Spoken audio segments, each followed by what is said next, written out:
So why the Carpathia? I mean, of all the shipwrecks you could have searched for. Curiosity. Because the Titanic story is so fabulous, so well known, with all this notoriety, but nobody ever told me what happened to the Carpathia or the California. All right. So I started researching to see and found out, coincidentally, they were both torpedoed in World War I.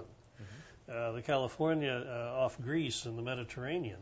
And I thought about looking for that one, but that's 13,000 feet deep. And of course, there's not a good position for it, so scratch the California.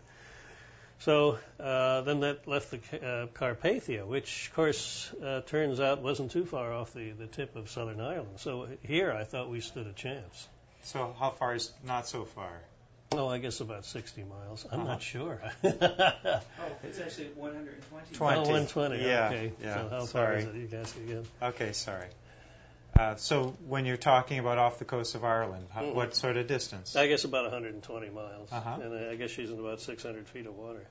So when we searched, we got the Graham Jessup, who directed the search for me, got the position from the snowdrop who rescued the Carpathia survivors, the Carpathia itself, and the U-boat. And it was almost like a triangle.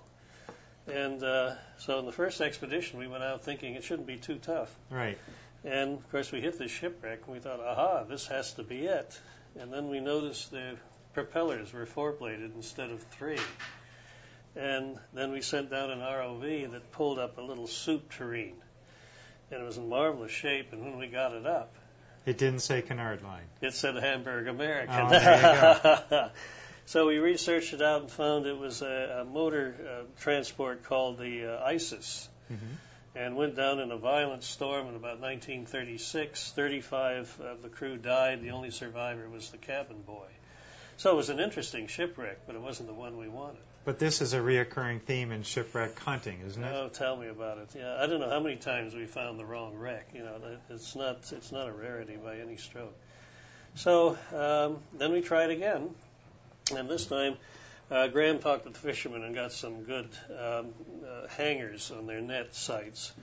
So we went out and bingo. Well, we found 2 wrecks, actually. One is interesting. It looks like a destroyer, a corvette, and the whole entire stern is totally missing, almost like somebody cut it with a knife. And then we found this big wreck, which we thought, this has to be the Carpathia. And then, of course, with my luck, the ROV couldn't get down because of the weather, and all we knew is it's a wreck.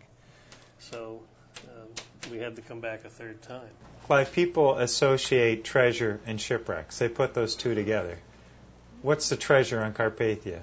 None to speak of. There's certainly no cash. There's no gold bullion. If you want to call it historic treasure, there's supposed to be a trophy case, just I guess behind the wheelhouse, that contains many of the trophies, awards, dishes, plaques, medals given to the crew of the Carpathia for rescuing the survivors of the Titanic. So that really would be, call it historical treasure, but there's certainly nothing of great value. See.